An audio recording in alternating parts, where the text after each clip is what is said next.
Et bonjour à tous, on se retrouve aujourd'hui pour les résultats de Raw du 30 novembre 2020. Et toi qui regardes cette vidéo, n'oublie pas de t'abonner, voilà, ça ne peut que m'aider. Et si tu le fais pas,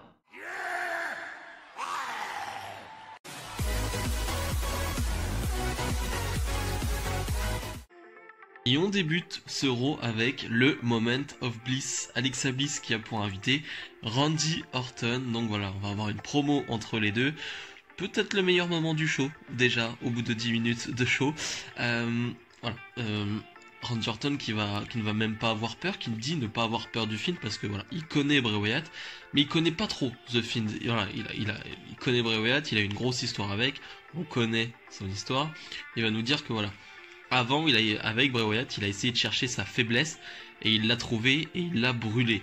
On se rappelle de la maison avec Sister Abigail et il dit: je pense que j'ai trouvé cette faiblesse, et il regarde droit dans les yeux Alexa Bliss. Donc pour lui, Alexa Bliss est la faiblesse du Fiend. Alexa Bliss, même pas peur, elle va se lever vraiment face à face avec Randy Orton, et j'adore ça. J'adore qu'Alexa Bliss n'éprouve aucune peur, et vraiment sans problème elle se met face à face avec Randy Orton. Et Alexa Bliss qui va lui dire: pas de souci, il y a pas de souci. La musique va, la musique du Fiend entre guillemets, lumière éteinte, et on va retrouver Alexa Bliss dans les bras de Randy Orton, et avec le Fiend qui se retrouve en face, et le Fiend qui veut Alexa Bliss. Randy Orton va lui donner, entre guillemets, comme si c'était un petit cadeau, et Randy Orton va s'en aller et va sourire, va même rigoler. Et ouais, c'était juste génial, vraiment c'était super. On voit que Randy Orton, il a un peu peur du Fiend quand même. À chaque fois que le Fiend arrive, tu sens que voilà, il est pas très bien, mais voilà, il y a des jeux d'esprit qui se font entre le Fiend, Randy Orton, avec Alexa Bliss qui est entre les deux, et ça rajoute vraiment quelque chose de très bien, Alexa Bliss, dans cette histoire. Déjà que l'histoire entre Bray Wyatt et Randy Orton il y a 3-4 ans était géniale, mais là avec Alexa Bliss rajoutée avec le Fiend, voilà, ça peut être vraiment excellent, et je pense que c'est les segments que je vais attendre le plus chaque semaine à Raw. Jeff Hardy face à Elias dans un Symphony of Destruction match. En gros, il n'y a pas de disqualification, les tombées peuvent se faire n'importe où, et il y a des instruments de musique autour du ring. Mais j'ai même pas envie de parler du match, le match qui doit un peu finir cette feud horrible. Mais j'ai même pas envie de parler du match, j'ai envie de parler de cette fin de match, de cette prise de risque de Jeff Hardy, de ce moment débile, mais vraiment débile, j'ai envie de dire. Vraiment, Jeff Hardy qui va mettre en place une table qui va être à un endroit, mais c'est l'endroit le moins safe du monde, une table qui est à côté de l'escalier. Et il va aller sur le coin du ring faire sa swanton, forcément. Et quand il fait sa swanton, et bien sûr, sa nuque, sa tête retombe sur la première marche de l'escalier. Voilà, c'est hyper dangereux, vraiment, c'est hyper dangereux, c'était un truc à ne pas faire, vraiment, c'était pas utile de faire ça, il aurait pu terminer sur une swanton sur le ring, franchement, c'est un match, on s'en fout, vraiment, et même si c'était un match pour le titre de la WWE, enfin bref, à WrestleMania, c'est un truc à ne pas faire, vraiment, c'est un truc à ne pas faire. Jeff Hardy, il faut plus faire ce genre de choses, vraiment, parce que c'est beaucoup trop dangereux. Heureusement, on a appris qu'il n'avait vraiment rien. Vraiment, à ce qui paraît, il n'a vraiment rien du tout. Ou alors vraiment un truc très léger. C'est un miracle, hein, presque. Hein. Vraiment, c'est presque un miracle. Jeff Hardy qui va remporter ce match, mais vraiment, c'est vraiment pas le truc principal. Vraiment, Jeff Hardy, tranquille, calme-toi, parce que vraiment, un jour ou un autre, ça va mal terminer. Et franchement, ça va être horrible. Donc vraiment, faut faire attention. Vraiment, fais attention, Jeff Hardy. Ricochet face à Slapjack, pas grand chose à dire, c'est quoi, 4-5 minutes de combat, même pas, avec beaucoup d'interventions des membres de Rétribution, et surtout une Dana Brooke qui va venir mettre une claque à Ali, hein, le chef de ce clan. Dana Brooke qui s'était fait attaquer, il me semble, par Mia Yim, hein, la membre féminine du clan. Je n'ai plus son nom, je ne sais plus exactement c'est quoi son nom, mais je sais que c'est Mia Yim. Mais voilà, ça va pas avoir d'incidence sur le match parce qu'au final, Ricochet, submergé par les interventions, va finalement perdre ce match.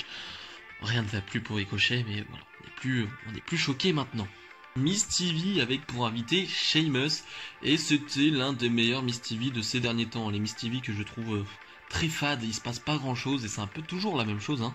Et ça m'attriste parce que j'adore le Miz, j'adore Morrison, mais je trouve que les Miss TV sont pas terribles.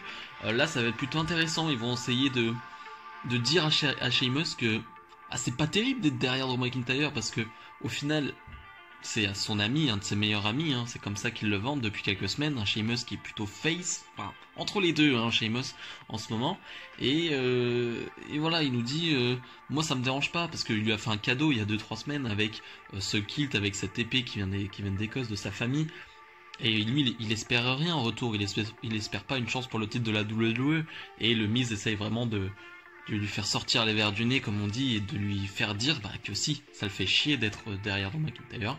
Sheamus, non, c'est pas du tout ce qu'il en pense. Ça va finir en bagarre, et Miz et Morrison vont prendre le dessus.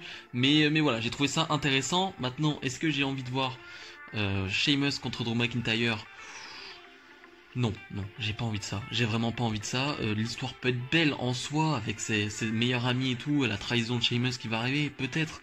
Mais non, j'ai pas envie de voir Sheamus en course pour le titre de la WWE en 2020. J'ai vraiment pas envie de ça. Asuka et Lana face à Shayna Baszler et Nia Jax.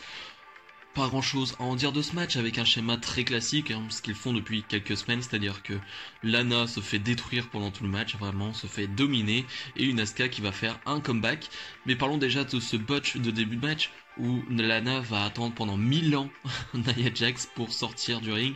Vous savez, il y a toujours le truc de Lana va tirer la corde pour que Nia Jax passe entre les cordes et sort du ring, sauf que Nia Jax a un timing catastrophique, va comprendre au bout de 3 secondes qu'elle a oublié son spot, en fait, qu'elle doit faire ça, ce qui fait que Lana a vraiment l'air bête, tout simplement, et attend 5 secondes dans les cordes en baissant comme ça, et Nia Jax a l'air encore plus bête en passant dans les cordes, alors que ça fait quand même 5 secondes que Lana fait ce mouvement.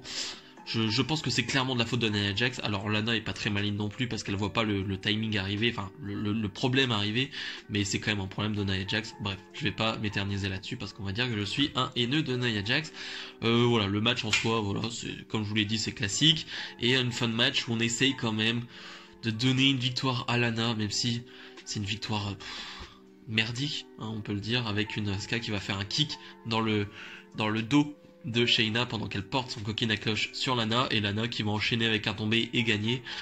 Shayna est pas très forte là-dessus, hein. Elle en sort pas forte, parce que perdre sur un kick de Asuka comme ça, il n'y en a pas beaucoup qui ont perdu, donc vraiment c'est pas terrible, mais je comprends l'idée, on essaye de donner une victoire à Lana, je comprends l'idée, je suis pas fan, mais dans le booking, ça fait sens. Cedric Alexander face à Xavier Woods, un match sympa, mais là aussi je sens que je vais être vite lassé, parce que on va tourner autour de New Day contre Retribution, et ça va faire beaucoup là, ça fait déjà 2-3 semaines qu'ils s'affrontent, là on fait un 1 contre 1, on va avoir un 1 contre 1 entre Shelton et Kofi, hein, ça c'est sûr et certain, mais voilà, ça va tourner en rond et ça va vite me saouler, donc j'ai même pas de hype particulière sur un match, sur quoi que ce soit, même sur leur promo de début, ils ont fait une promo les deux, je m'en fichais en fait, c'est bête, hein, c'est peut-être con, hein, mais je m'en fichais parce que je sais où ça allait aller, et que ça ne me plaît pas, donc voilà, Cedric Alexander qui va gagner, voilà, pour nous faire croire que le New Day peut perdre contre Retribution, enfin bref, la classique, mais bref, je suis pas à fond, je suis vraiment désolé, mais c'est pas pour moi. Matt Riddle face à Keith Lee face à AJ Styles, le gagnant de ce match affrontera Drew McIntyre à TLC pour le titre de la WWE. Quel match, vraiment quel match. Et je vais revenir direct sur le point négatif, ce qui n'est même pas un point négatif en soi.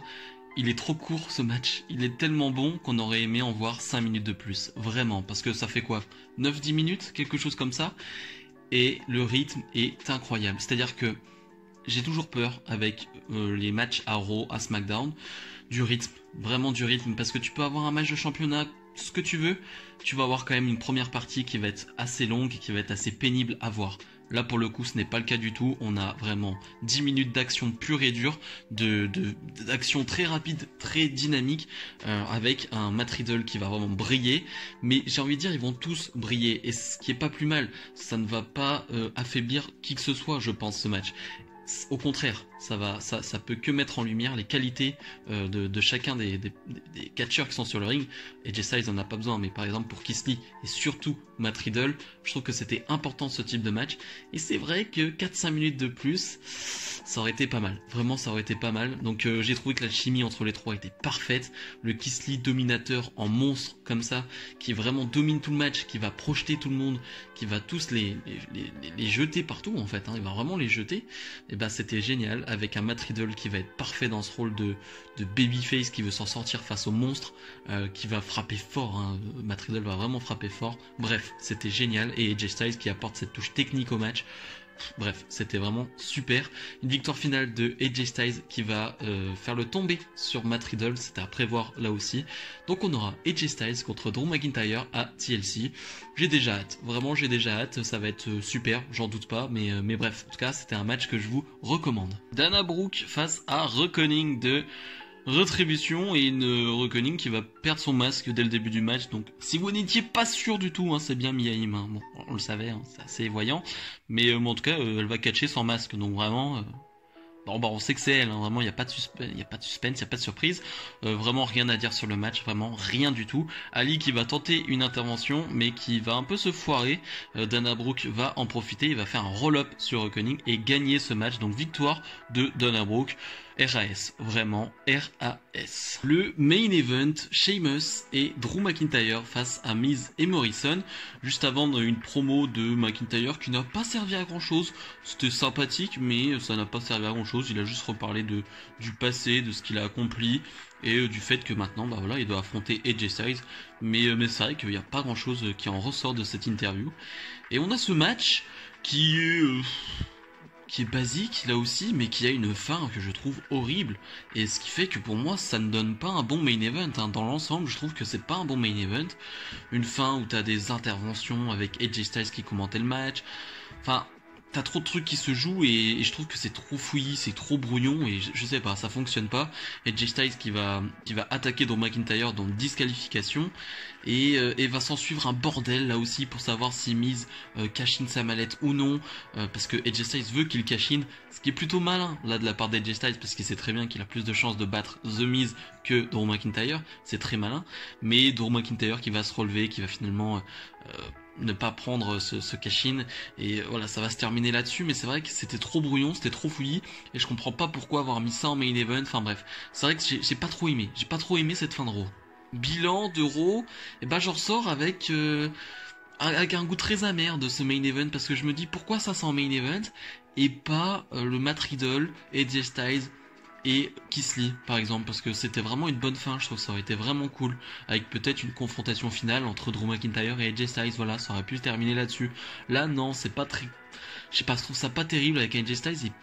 Il en ressort pas très fort non plus à la fin, parce que bah il repart avec son compagnon, hein, ce fameux Jordan. Alors le nom, je vais pas le dire parce que je l'écorche tout le temps, mais voilà, il repart sur ses épaules, et on dirait vraiment un enfant qui se fait accompagner par son père ou je sais pas quoi. Enfin bref, je trouve pas ça terrible, et voilà. Le show en lui-même, il y a des bonnes choses, mais il y a trop de mauvaises choses en vrai, et il y a trop peu de choses intéressantes.